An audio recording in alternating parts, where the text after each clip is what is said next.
Okay, good morning, everyone. Today we'll have our fourth lecture about Bayes' rule.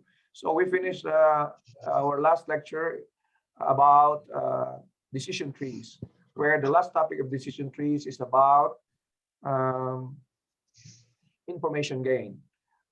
This information gain is some number that will help us decide on which parameter or which attribute is the one that we are going to use for the next node or for the next split.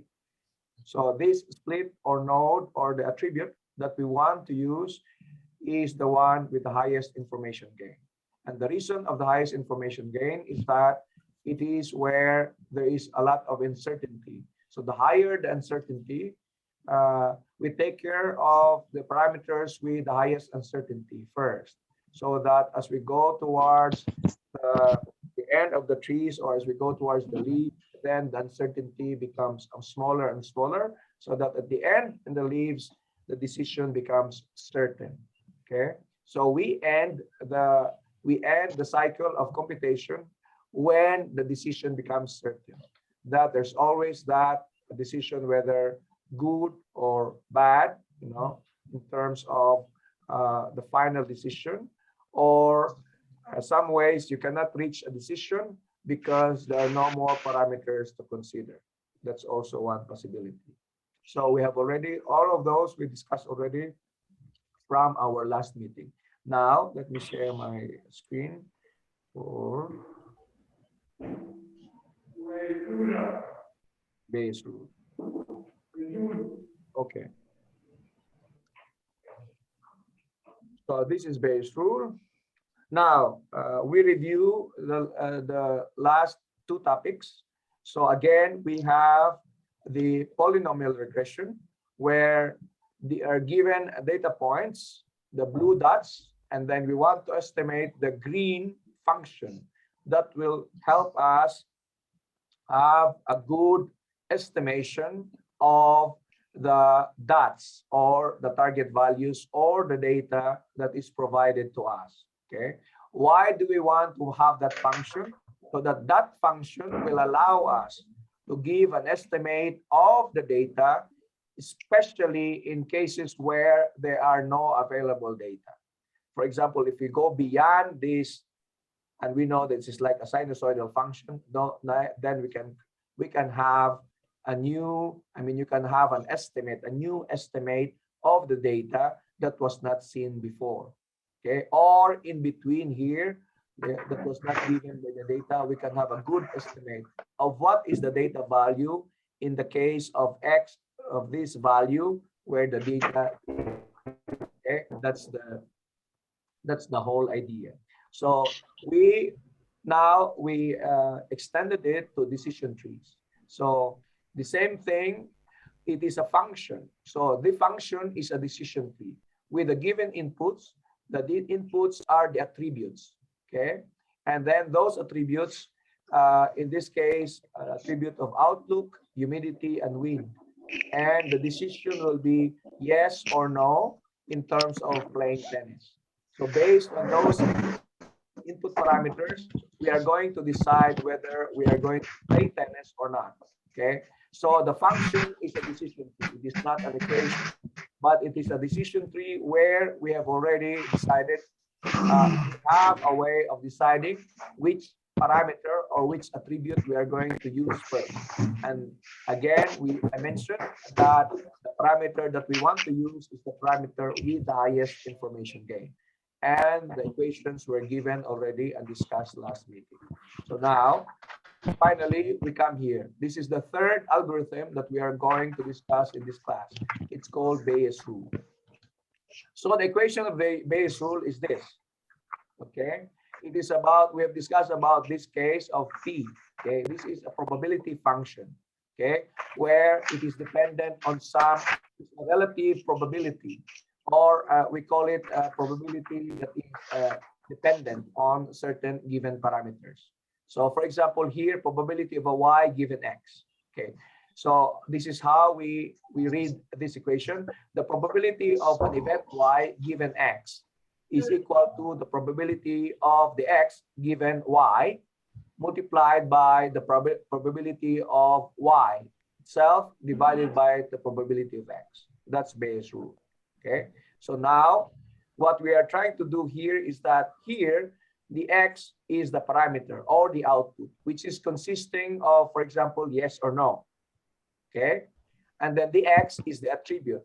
For example, maybe the attribute of what was that? Of temperature. Temperature of cool, hot, and mild. Okay. So now, if we are given those, so we say here the probability of y being yes or no. Okay. Probability of y being yes. If we say that, given x, okay, x parameter of a temperature that is cool, okay, is equal to the probability of, in this case here, because you are given I and J. So I and J are the specific answers or specific variable related to the decision as well as related to the attribute. Okay, so here the probability of the attribute being cool, given that the decision is y, or given the decision is yes, and then probability of the yes divided by the probability of the parameter or the temperature being cool. Okay, and another way of, because normally this is not given, okay, so or the entire probability or the absolute probability of that attribute, then there's another way of stating that. Okay, because here this is a dependent probability, probabilities that are relative or dependent on a certain event. So now we can equivalently replace this denominator into this one. And what is the difference here? The difference here is that we go through all the attributes. Okay, we go through all the attributes. In this case, the temperature attributes, that is temperature of cool, hot, and mild. Okay, temperature of cool given, again, please note that in this, for you to avoid, even for me, I get confused sometimes. Well, make sure that you note the I. Okay, there is specific I and a specific J. Okay, value. Okay, there is a value of I equal to something and J equal to something. Okay, a specific value. So that means here, for example, this I, we can say that this is all, for example, a yes. So that is a specific value of an output of a yes. Given, for example, in this case, this is a cool. That J is equivalent to a cool. Okay, so here this is a yes, given cool. Okay, probability of a yes. Now, what is the bottom? So now your K here, okay, your K, you see, this is the K and this is a K. Okay, and then your J becomes your J here is your J remains constant. Okay, sorry, this in this case here, the J, the attribute is always cool. Okay, given the output now, the K changes. So K goes from all the possible all the possible values of the output. So it is not equal to, remember here, the output is yes only, that's the I, but now it becomes K here. So that means here we have to go through all possible values of I equal to 1 up to K. That's what it is saying.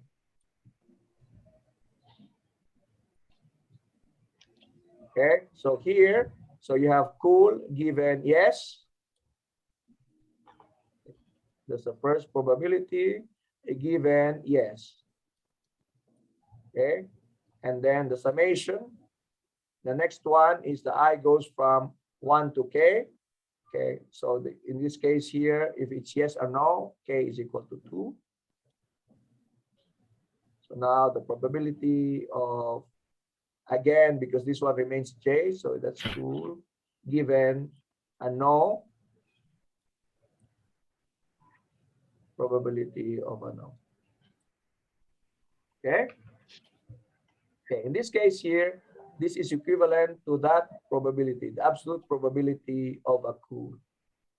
Okay, the reason for this is because the cool decision is the cool output is dependent on what is in the previous data, given a yes or a no. That the given that is yes or a no, then the temperature was cool.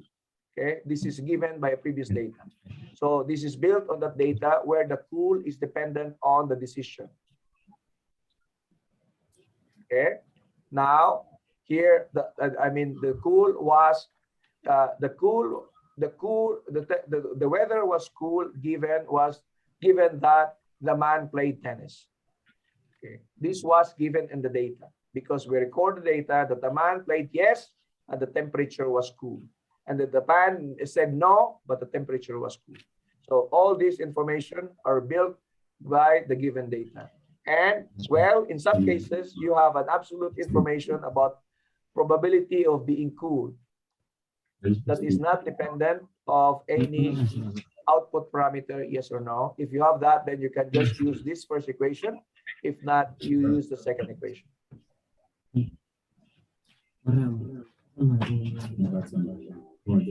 Okay. So I'm just trying to explain first the all the forms of the equation.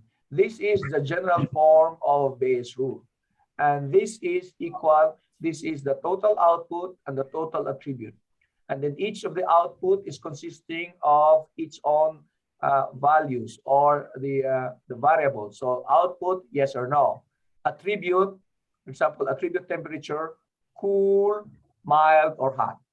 Okay, and then if you expand it, this is the expansion of that equation.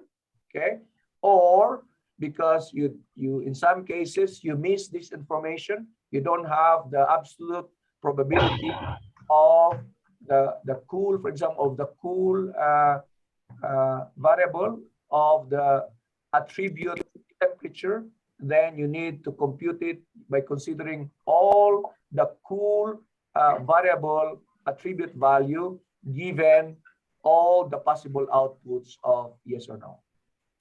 Okay, I'm just giving an overview. You don't need to understand it clearly. We will understand it much better as we move on.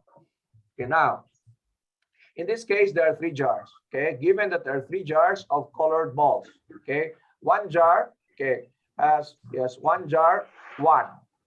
Each jar has a label. So jar 1, jar 2, and jar 3. So each of those jars, they contain balls. 3 red balls. For jar 1, it has 3 red balls, 4 white balls, and 1 blue ball. Okay, for jar 2, okay. So maybe I think for the students, they always like to have a drawing.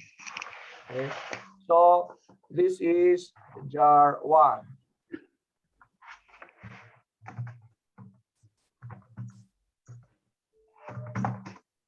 Okay, and then another jar 2, and then jar 3.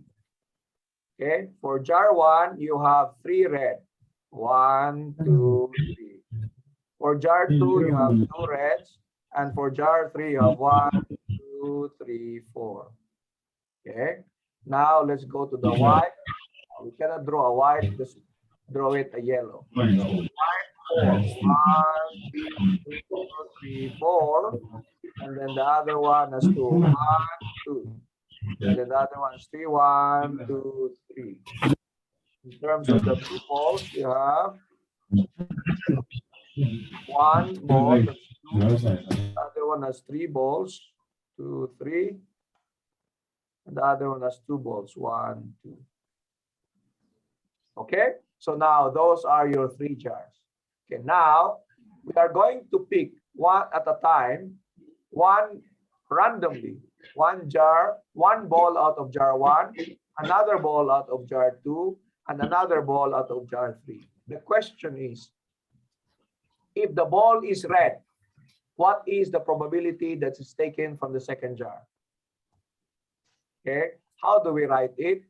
Okay, then we write it in MCTE form. So we just say that given that it is red, okay, given, so that's the condition, the conditional probability. Given that it's red, what is the probability that's coming from second jar? So J2.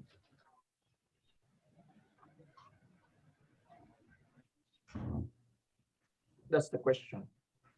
What is the probability that a ball that was randomly chosen was coming from jar 2 given that it is red?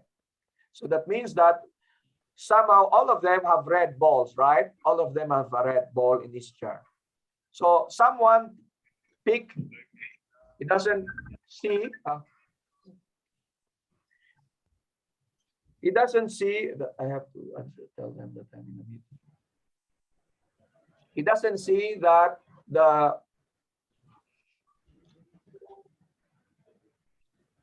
it doesn't see that you have what type of jars that you have. Okay, now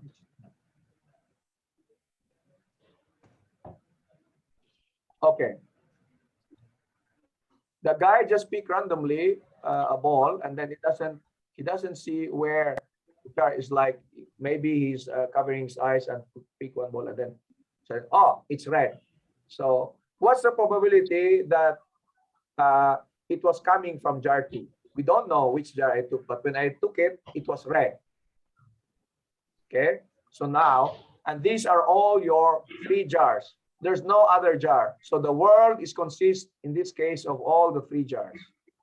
Okay, well, okay, that is the question that we are going to do. Well, if you use the Bayes rule equation, it will be what? So now Bayes rule is probability of the jar given a ball. Okay, equal to, now what is this? Now we just write the way it was, copy without thinking. Probability of B, J given J, probability of J divided by probability of B. Okay, we're just writing out. So that's the way to solve it. Okay, maybe just to be consistent with our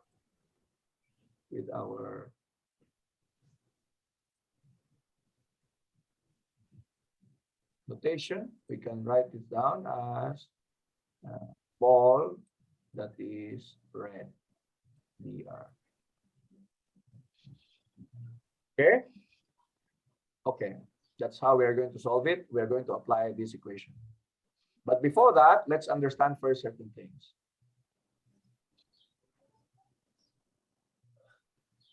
Okay, so we define the following events. J1, first jar, using first jar. The ball was from first jar. J2, second jar. J3 is the third jar. R is the event that the ball is red. Okay, we call it R, okay, instead of BR. So now, so the event J1, J2, and J3 are mutually exclusive.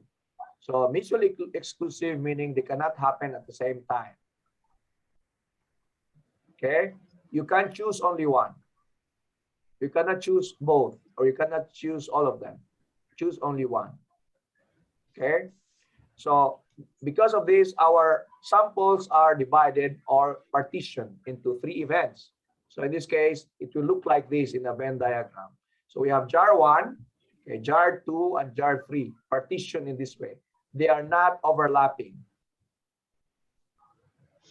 Okay. But then now, so the probability of choosing jar 1, because all of them have equal probability of choosing. So and there are 3 jars. So choosing 1 jar is of course 1/3. All of them, because they have equal probability. Okay, this is the first one. And the second one is that in this case here, in jar you have, in each jar you have a red ball. Okay, so here this is the space of all the red balls. So the intersection of, therefore, of that is that in this case here, this is the intersection of jar 1 and the red ball. This is a space of jar 2 and the red ball, and the space of jar 3 and red ball. Okay, so the others we don't know. Maybe the space of jar 2 and blue ball is here. Okay, there will be another space there. The blue space And the other is, what was that? Blue, red, and green or white? Yeah, white ball. So white, we call it yellow. Oh, no, there's no overlap. I have to be careful. No overlap. Okay. The overlap only occurs in the color because the color, I mean, this whole thing, the color, I mean, they belong to the same space, but they are independent from each other. Okay. So this is the yellow space, I mean the white space for the white balls and the blue space for the blue balls. Okay. All of them are mutually exclusive. Okay. So graphically, that's how things are. Okay. Now, how do we solve it? Any questions?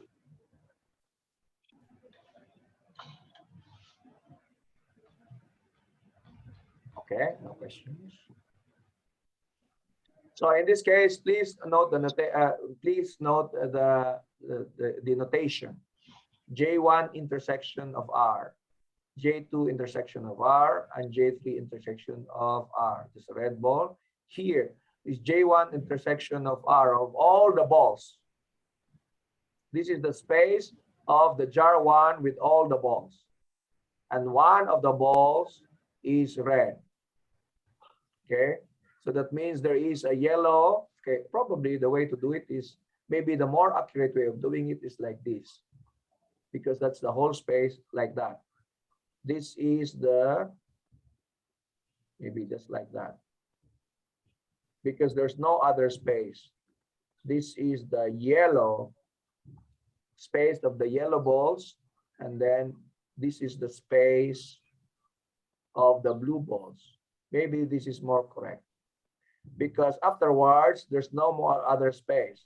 The space of this jar, I mean in terms of the balls, are all occupied by blue, red, yellow, and blue, white, and red, and there's nothing else. Those are all the balls that occupies the jar.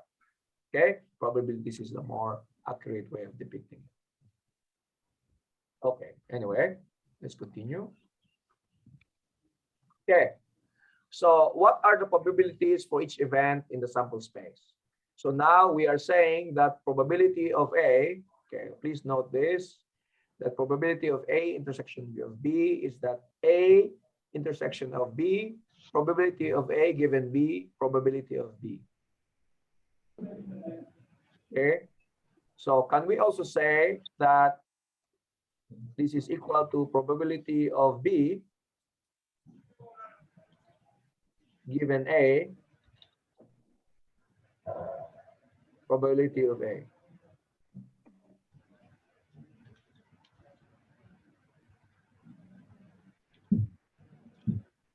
Is it true?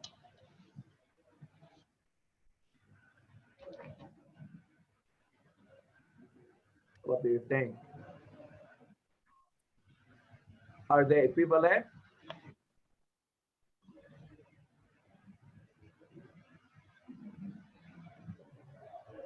Let me check who are here. Okay, please open your cameras. Moses, you're late. Are those equations equivalent? With my internet, it says it's unstable. It's been unstable. Okay. I think it's now. Mupati, please put on the shirt.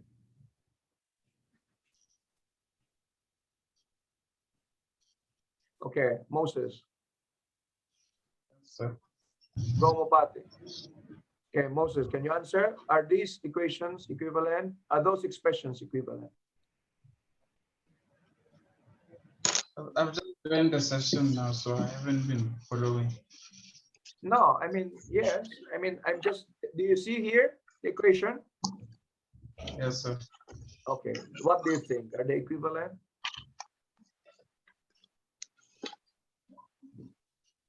I mean, just your opinion.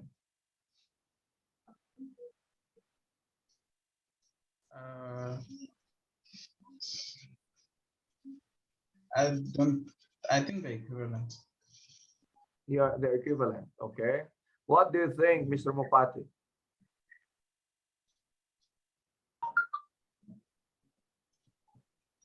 I doubt it. I don't think they're equivalent.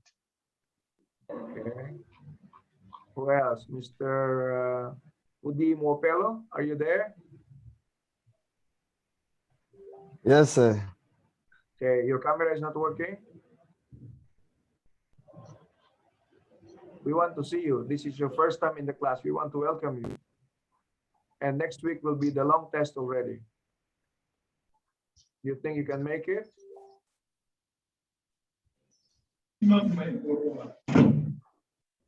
Mr. Modi That I'm Mopelo. using. Huh? Yes, sir. Yes. What do you think? Are they equivalent or not equivalent? They're not equivalent, sir.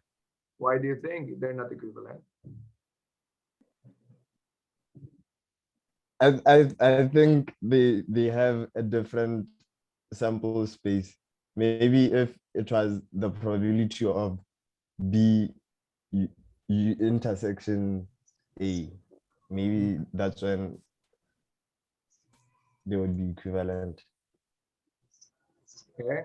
Maybe we can look at the Venn diagram to help us understand. Okay. So this is A.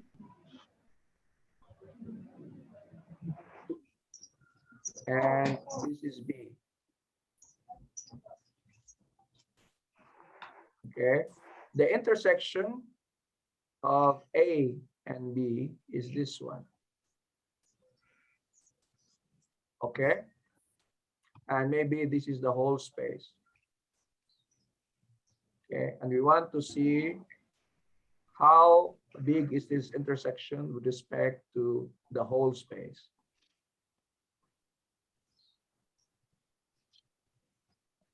So what is the probability of A? Probability of A, where is it? The probability of A is this whole space here with respect to the world. And probability of B is this whole space here with respect to the world.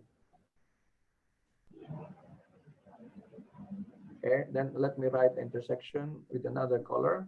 So this is the intersection. What the intersection, the probability of this intersection with respect to the world.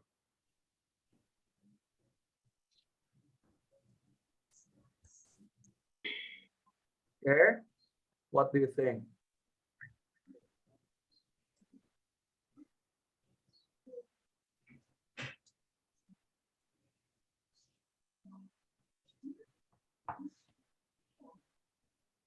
They're not equivalent.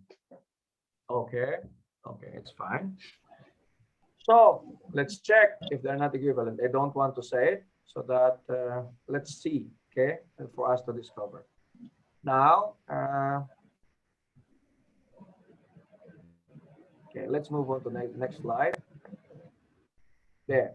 So we compute probabilities. So we say that probability of J1 intersection of R, well, we're just putting them in this order. Okay, A intersection of B, so A given B and probability of B. So here, so it's already seen here.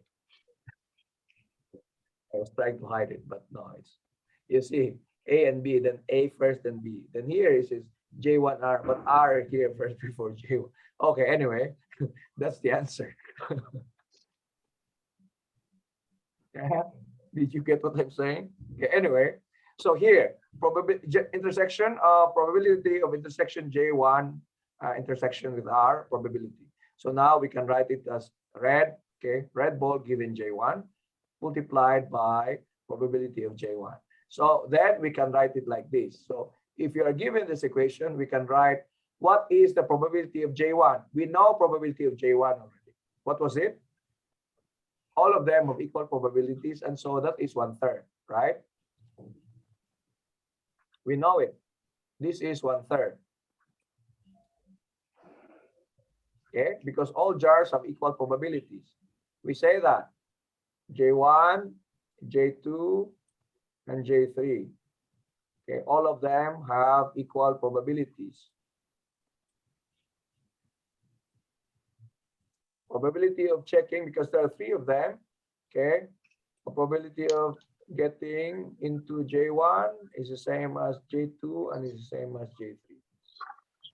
Okay, this is okay with us. That's absolute probability. That means it's not dependent on any event.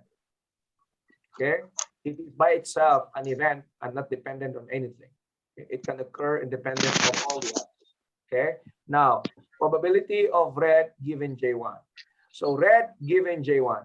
What is the probability that the red here, it is here, we are considering here. So in that case, of the previous picture, this is that probability of this region here, given that you pick J1. Okay, what is this? It says 3/8. Do we know this?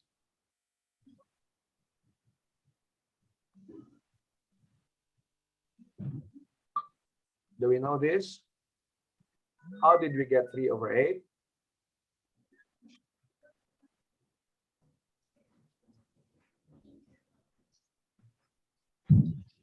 How did we know 3/8? Well, the 8 red balls in total, and the ones that are 8 red in balls jar in one, total. that, Correct. Who is and that? the 3 of them, it's Mopati. Okay, Mopati. There are 3 of them. There are 3 red balls. Okay, let's go back to the previous slide. There are 3 red balls in jar 1. And then of all the balls in jar 1, there are 8 balls in jar 1, and 3 of them are red. That's how we get the 3/8. Okay. Okay. Now, because that is no, so now this is 3/8. Finish. So our probability of getting what is the probability that the intersection of this intersection of J1 with the red ball? Okay, is this against all the universal space? Is this the region? What is this region with respect to the space? With respect to the entire space?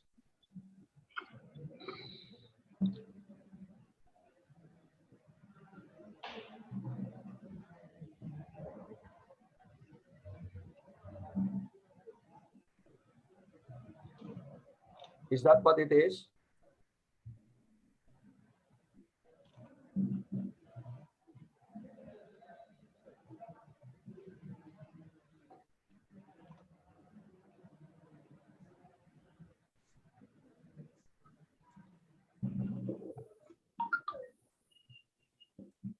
What do you think? It looks like it.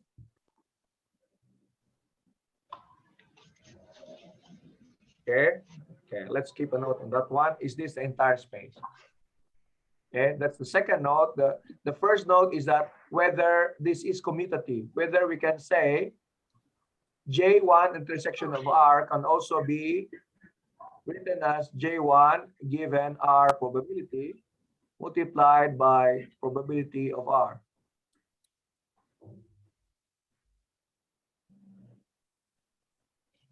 Okay. Anyway, let's note this, whether are they equivalent or they're not equivalent. Eye on that one. Next, now you show similar calculations of different jars given the red ball. So we are looking at the different probabilities of this space now, of that space for jar 2. Okay, so intersection of jar 2 and the red ball, then red given J2, given that the jar is J2. Okay, that the jar that we choose was J2. So now we know that this is 1/3. That one we know. And how many red balls are there for jar 2? So let's go back. How many red balls in jar 2? Jar 2 has 1 red ball divided by, what is this? 5, 6, 1/6. So there, 1/6 multiplied by 1/3, finish. Okay. The next, Probability of J3, again, this is 1/3. And then probability of red being in J3. So now we are in J3 and it is red. 4 divided by, what is that? 7, 9. 4/9. So 4/9 there, multiply, this is the probability. So which one has a bigger probability? The one with the, what is, this one is 1 over, if this one was what? 28.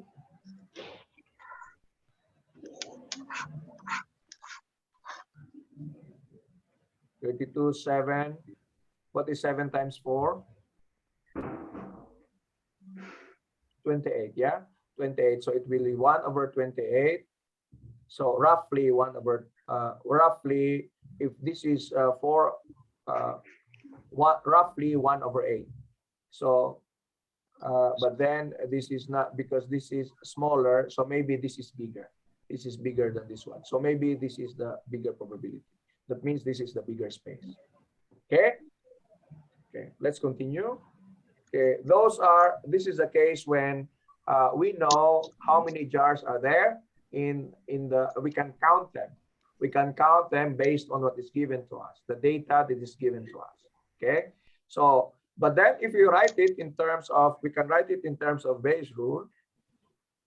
Okay. We will write it in terms of Bayes rule, in terms of conditional probability. But before that, let's look at all these probabilities. So now we say that these are the results of our computation. The intersection, the probability of intersection is this, given the data of the balls that was provided, the balls, the information that was provided. So our original problem, that one jar is chosen at a time, and then what is the probability that it is a red ball?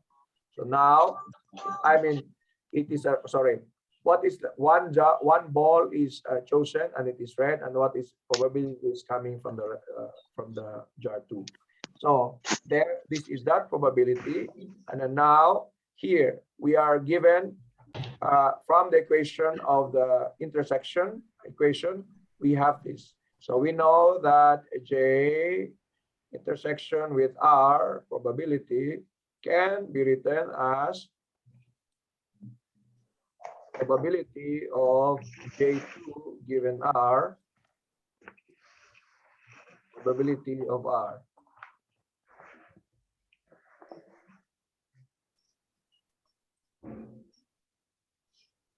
Okay, what did we do here? We just divide this one underneath to get this equation. Okay, now we are saying that in the summation there are two forms. That's why I spend some time to understand the two forms of this, of the Bayes rule, where in this case here we have the denominator probability of the R, of the whole of the absolute probability of the R, but we don't have that information. We only have the information of the totality of the probabilities of the R, given that they are in jar 1, they are in jar 2, and they are in jar 3. So another way of putting probability of R is to get all the intersections, the summation of all the probabilities given the intersections. Okay. So now this is done. This is the cosine. I didn't. Okay. So how do we write that? Any questions on this?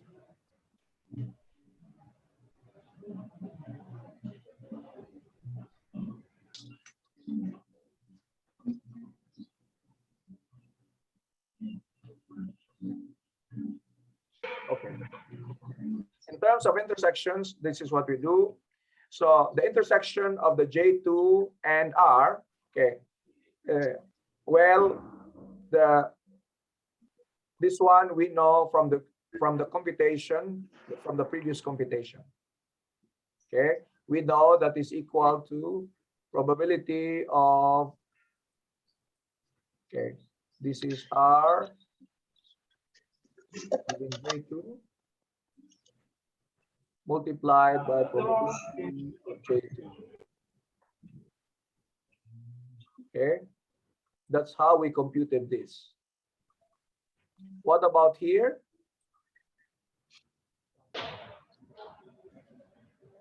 What about here? And what about here? Okay, we are saying that this is equal to probability of R, because these are all the R in the space. Inside J1, inside J2, and inside J3. Well, there's again, we can rewrite it in this form. Okay, so let's rewrite it in this form. Probability of what is this now? R given J1. Probability of J1. Okay, this is equivalent. Plus, again, probability of R given J2, probability of 2,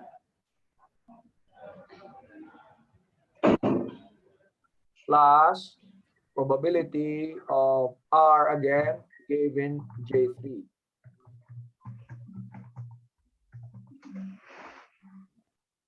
Probability of J3. Okay. So all of those equations are equivalent. This is equal to probability of R. This is also equal to probability of R.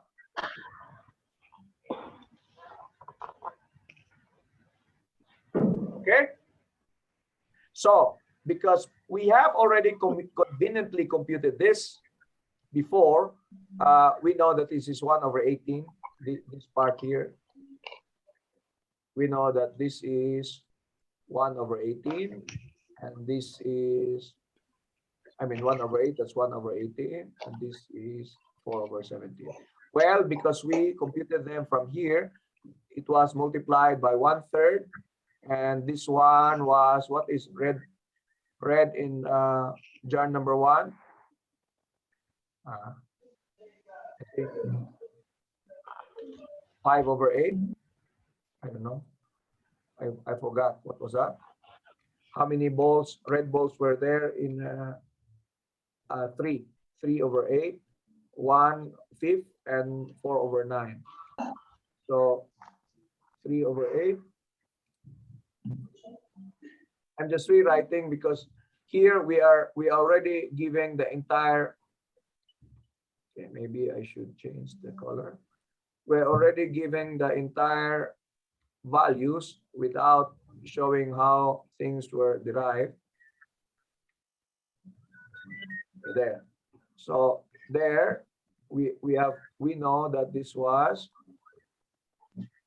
3/8 times 1/3, and that is equal to that. Here it was 1/5.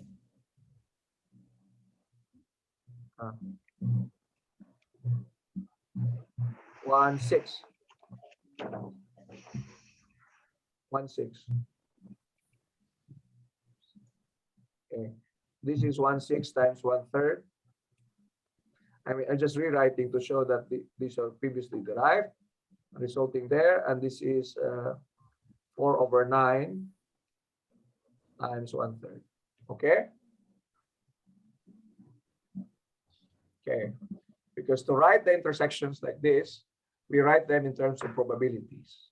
Okay, we write them in terms of probabilities. This is how we computed, and those are the values. And so now this is the result of a probability that the ball that was chosen to be red, that it's coming from jar 2. Okay.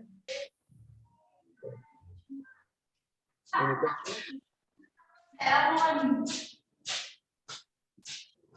Okay, now let's go to another problem.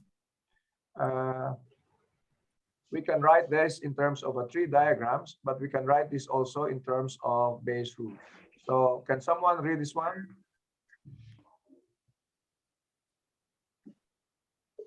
Okay, many things are equivalent to each other here, but depending on what kind of tools that we use, we can write them as a decision tree. We can also write them as a Bayes rule. So I have a question. You have a question? Yes. Why was it 1/6? Which one? Let's say the probability of a red ball in jar 2 Probability, okay. So instead of 1/8. this one. Red ball in jar 2. This one, 1/6. This one? Yes. Yeah. Shouldn't it be 1/8? Oh, yeah. Let's see. In jar 2. Jar 2 here. How many balls in jar 2? Okay, that's 6. Yes. And there's one red. Oh, we're looking at the balls in jar 2. Yes. Okay, now I get it.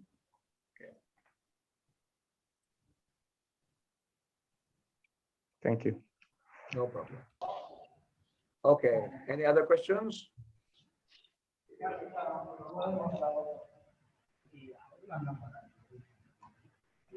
Okay, come on. No questions? Okay, let's read this one. Jason, can you read it? All tractors made. Jason, when I look at your face, you look like you're having a big problem. Are you? I was trying to understand what Mupati had just asked, and Okay, let's go I back. don't seem to understand. Oh, okay, no problem. Yeah, you see, I can see people's faces. There. Okay, let's go back. Okay, so Mupati's question was the probability. Okay, let's write it down. Probability that, what was that? Of a red ball, right? Given jar 2, right? In that. Okay. So when we say that you are given jar 2, you are given jar 2. You only concentrate on jar 2. Okay? So where is jar 2? Yes. Yeah. So we isolate jar 2. Oh. Yeah. Only consider jar 2. Okay? Now, Yes. jar 2. The probability of the red ball in jar 2. We can also say like that. Okay. So probability of the red ball in jar 2. That means what is the percentage of red ball in all the balls in jar 2? There's no other balls that we are considering. All the balls in jar 2. So what's percentage of that ball? Or what's the fraction, or what's the part of the red ball in jar 2? So there are total of 6 balls in jar 2, and there's only 1 red ball, like that. Okay, so then to answer this question, to make me verify that you really understand this problem, what is the probability of a blue ball given jar 3? Can you answer me? Blue ball given jar 3. It's 2/9.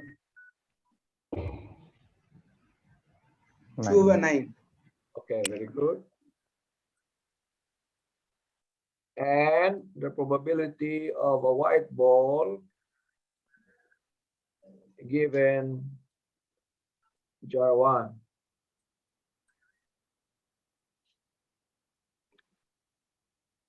Over 8. Okay, very good. Then you get it already. Okay, so I hope everyone gets it. Okay, yes, very good. So let's continue.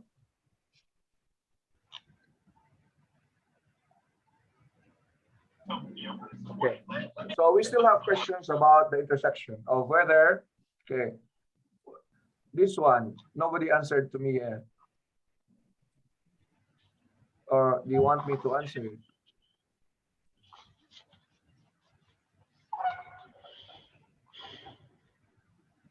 What is our answer here?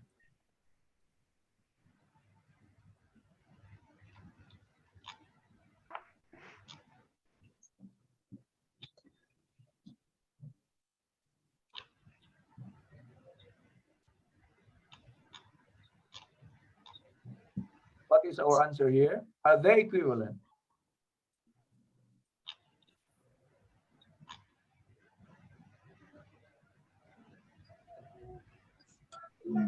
Okay, let me just answer. They are equivalent.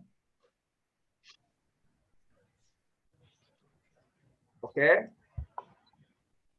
So what's the difference? The only difference is that it depends on which one is given. Okay, depends on what is known. We say here, it's given jar 2. We concentrate on jar 2. In here, given red. We concentrate on all the red balls. Okay. So given that it is a red ball, what is the probability that the jar was coming from, that the ball was coming from jar 2? Okay. Given that the ball was coming from jar 2, what is the probability that is a red ball? Okay. So in this case, we are given jar 2. Here, we are given that the ball was red. But the intersection, they are the same. Okay, depending on what information is given to us. Any questions?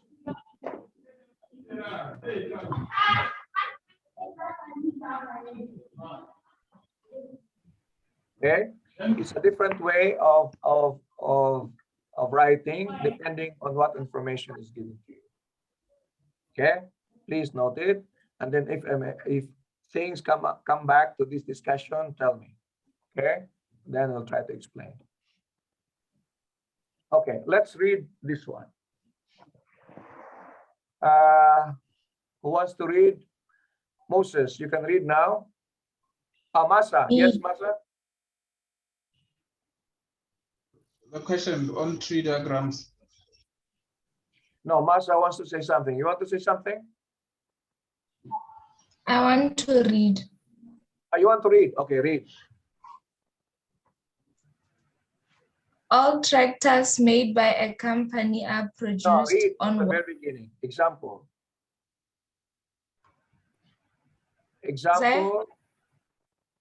Example tree diagrams. Okay. All tractors made by a company are produced on one of the 3 assembly lines named red, white, and blue. The chances that a tractor will not start when it rolls off a line are 6%, 11%, and 8% for lines red, white, and blue, respectively. 48% of the company's tractors are made on the red line, and 31% are made on the blue line. What fraction of the company's tractors do not start when they roll off an assembly line? Okay. How do we do this? Okay. So they have 3 assembly lines. Yeah. So I always draw. I like to draw things. So there's a red line, this assembly line. People are working there. Okay. All these people are. Of course, have you been to a car factory? Have you worked in a car factory before? Have you exposed yourself of car factory?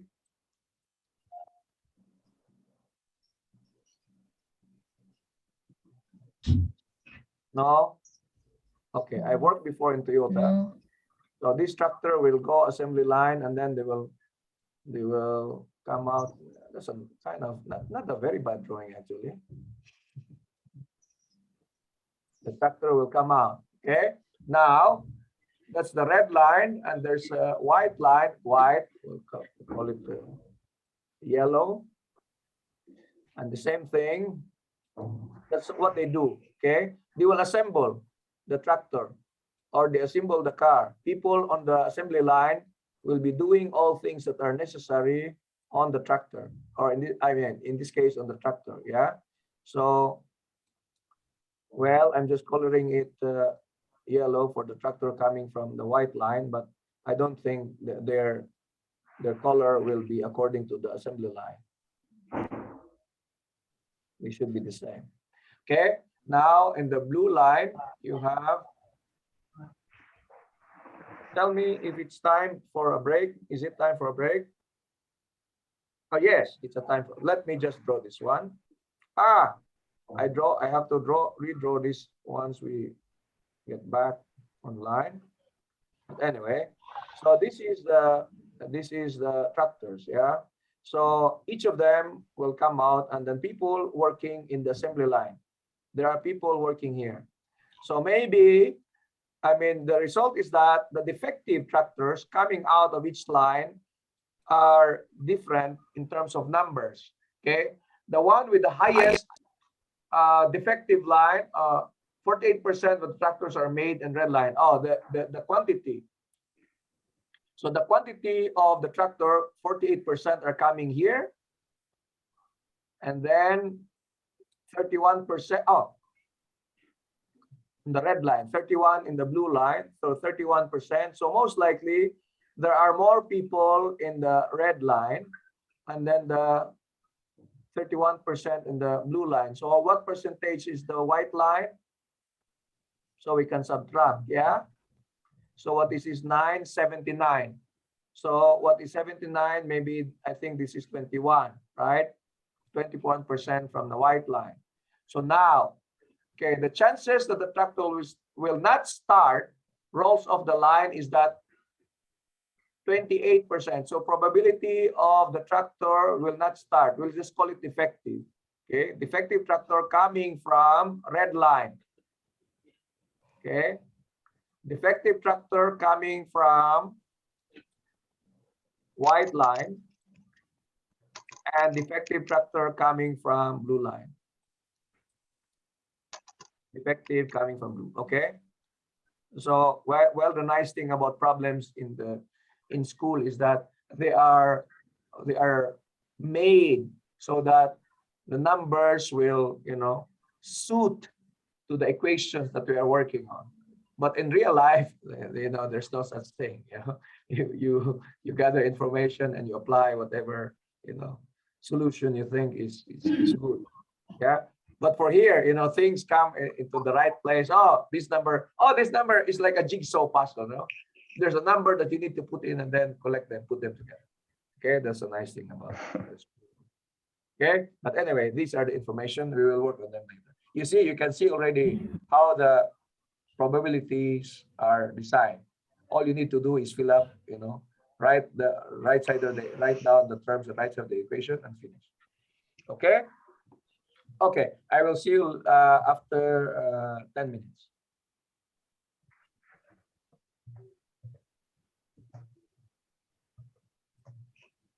Okay. Okay, see you. Bye.